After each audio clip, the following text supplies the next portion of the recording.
जी हाँ छात्रों, आज की इस वीडियो में हम लोग डिस्कस करने वाले हैं class 10th all India topper. कौन सी टॉपर? All India topper. सबसे पहले आप जान लीजिए ऑल इंडिया टॉपर सृजा छाबड़ा के बारे में बात करने वाले हैं, जिन्होंने हिंदी में 100, इंग्लिश में 100, मैथ में 100 और साइंस में 100। सोशल साइंस में ओनली 1 नंबर उनका कट गया। तो उनका 1 नंबर क्यों कटा था सोशल साइंस में, उन्होंने इसका भी बात बताया है। और उन्होंने अपनी आज की इस वीडियो में बताया है कि राज क्या था। मेरे मान लीजिए उन्होंने ये अगर कहा कि मैं रेगुलर पढ़ती थी, तो आप भी तो रेगुलर पढ़ते हैं। और मुझे कमेंट करके आप बताइए कि इस समय रेगुलर स्टडी कौन कर रहा है, रेगुलर घर में सेल्फ स्टडी कौन कर रहा है, पर रेगुलर कौन रहा है। ये मुझे कमेंट करके कमेंट बॉक्स में अपना नाम और कहाँ पे रहते हैं आप ये ज़रूर बताइएगा, ठीक है।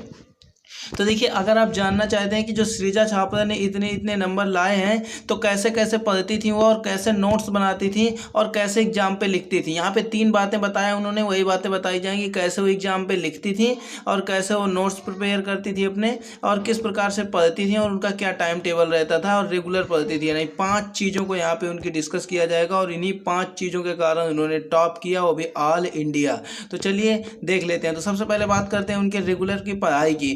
तो उन्होंने पढ़ाई के बारे में बताया कि मैं डेली स्कूल से आने के बाद, तब दोस्तों स्कूल रहता था, अब कोरोना काल चल रहा है तो स्कूल नहीं है, लेकिन फिर भी आपको बताऊंगा कि आपके लिए घर में स्कूल है, कैसे स्कूल है, लास्ट में बताऊंगा वीडियो के, ठीक है। वो कहती थी जब मैं स्कूल से पढ़ के आती थी, कोचिंग छोड़ती थी, सब कुछ करती थी, तो घर आके मैं 8 से 9 घंटे रेगुलर सेल्फ स्टडी करती थी। कितनी रेगुलर सेल्फ स्टडी करती थी।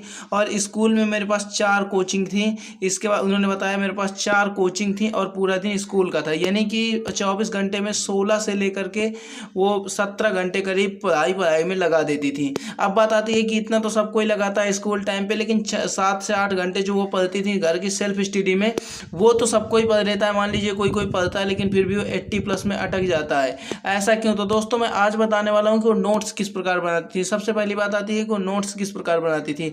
पहली बात उन्होंने डिपेंड किया कि मैं किस प्रकार से टॉप कर पाई। सबसे पहली बात उन्होंने बताया कि टाइम टेबल। वो अपने दिन भर के टाइम टेबल को एनालिसिस करती थी कि टाइम टेबल मेरा दिन भर का क्या रहा, मेरा टाइम कहाँ पे ज़्यादा खराब हुआ, वो उस दिन देख लेती थी। दूसरे दिन उनका समय वहाँ पर खराब नहीं होता था। अपने टाइम को ज़्यादा मनोरंजन में व्यतीत एक भी नहीं करती थी। ना उनके मोबाइल में पबजी, ना उनके मोबाइल में व्हाट्सअप, ना उनके मोबाइल में फेसबुक था, ठीक है। इसके बाद मैं आपको बता दूं कि वो ज़्यादातर अपने टाइम टेबल के पाबंद रहती थी। अगर उन्हें ये था कि टाइम टेबल से खाना 8 बजे खाना है तो 8 ही बजे खाती थी। अगर उनसे मिस हो जाए तो फिर वो खाना नहीं खाती थी, अपने शरीर को दुख देती थी कि मैं इस टाइम टेबल से क्यों मिस कर पाई। तो दोस्तों अगर आप भी टॉप करना चाहते हो तो फर्स्ट बात है टाइम टेबल की वीडियो में बना चुका हूँ, जाइए और देख लीजिए, उसी अकॉर्डिंग टाइम टेबल बना लीजिए। अब बात आती है उनके रेगुलर पढ़ने की। तो 7 से 8 घंटे वो सेल्फ स्टडी करती थी। कितने? 7 से 8 घंटे वो सेल्फ स्टडी करती थी। तो बात आती है कि सेल्फ स्टडी, ये सेल्फ स्टडी आप भी कर सकते हैं 7 से 8 घंटे बिल्कुल कर सकते हैं। इसके लिए भी मैंने टाइम टेबल बना दिया है, जाकर के उसी टाइम टेबल में आप देखिए कि 7 से 8 घंटे कब कैसे आप कर सकते हैं। देखिए, अगर 7 से 8 घंटे आप देते हैं सेल्फ स्टडी के लिए, तभी आप टॉप कर पाएंगे।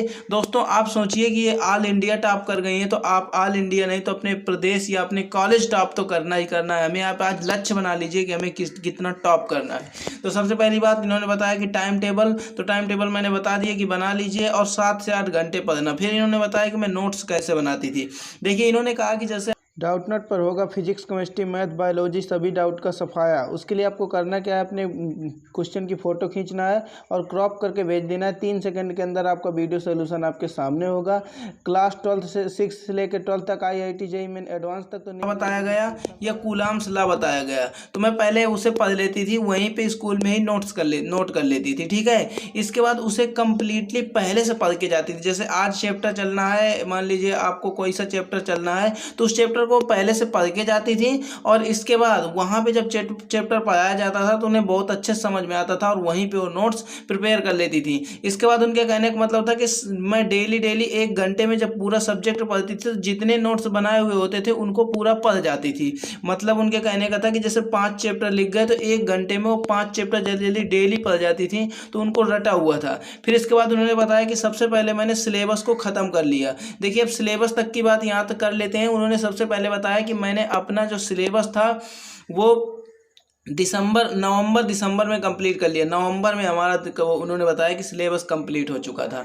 इसके बाद चलते हैं नेक्स्ट पर। तो दोस्तों अब बात आते हैं लिखने की, फिर और इनके बारे में बात करेंगे। तो इन्होंने कहा कि मैं लिखने में वर्ड लिमिट की बहुत ध्यान रखती थी, जैसे कि इंग्लिश में बोला जाता है कि 60 वर्ड, यानी कि बोल देते हैं कि इस क्वेश्चन का आंसर आपको 60 वर्ड में देना है। तो ये कहती थी मैं 50 से 60 वर्ड में ही उसका आंसर लिखती थी, आगे बढ़ाती नहीं थी। क्योंकि मैं आपको बता दूं कि आपको पता होना चाहिए कि आपको ये डिपेंड नहीं करता कि पेपर में आपको आता क्या है, पेपर में आपको लिख कितना पाते हैं, चीज़ों को कितना दे पाते हैं पेपर में, यही ज़्यादा प्रेजेंट कर पाते हैं, यही ज़्यादा महत्वपूर्ण होता है। उन्होंने कहा कि सभी आंसर को मैं पॉइंट वाइज लिखती थी। उन्होंने कहा कि मैं एक थ्योरी बनाने की कोशिश नहीं करती थी कि उसकी थ्योरी बना करके लाइन वाइज लिख दूं, उसे पॉइंट 1 पॉइंट 2 डाल के लिखती थी, मतलब मेन चीज़ें, ताकि एग्जामिनर को भी समझ में आए कि इससे चीज़ें आती हैं। जैसे कि जीवन परिचय ले लीजिए, तो जीवन परिचय में वो क्या करती थी कि पहले ऊपर लिख देती थी जन्म पॉइंट में, फिर मृत्यु, फिर माता का नाम, फिर पिता का नाम, ऐसे करके फिर एक पैराग्राफ बना के लिख देती थी। क्या करती थी? फिर एक पैराग्राफ बना के लिख देती थी,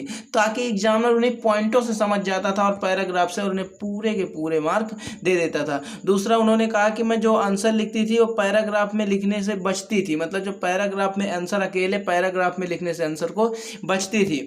पॉइंट वाइज में आंसर में क्लियरिटी होती है, ये आपको भी पता है। मार्क के अकॉर्डिंग वो बोल रही थी मैं आंसर लिखती थी, मतलब कितने मार्क का क्वेश्चन है उसी अकॉर्डिंग मैं आंसर लिखती थी। इसके बाद वो कहती थी रिवीजन पर मैंने बहुत ज़्यादा फोकस किया, ज़्यादा से ज़्यादा मैंने बताया ना आपको कि सैटरडे ले लीजिए और संडे ले लीजिए। संडे सैटरडे आप 2 दिन रिवीजन ही करिए, 5 से 6 घंटे सेल्फ स्टडी करती थी।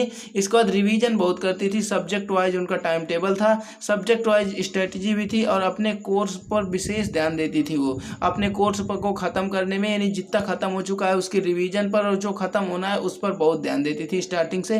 फिर इसके बाद जब कोर्स ख़त्म हो गया तो उन्होंने बहुत सारे प्रैक्टिस सेट पेपर भी हल किए।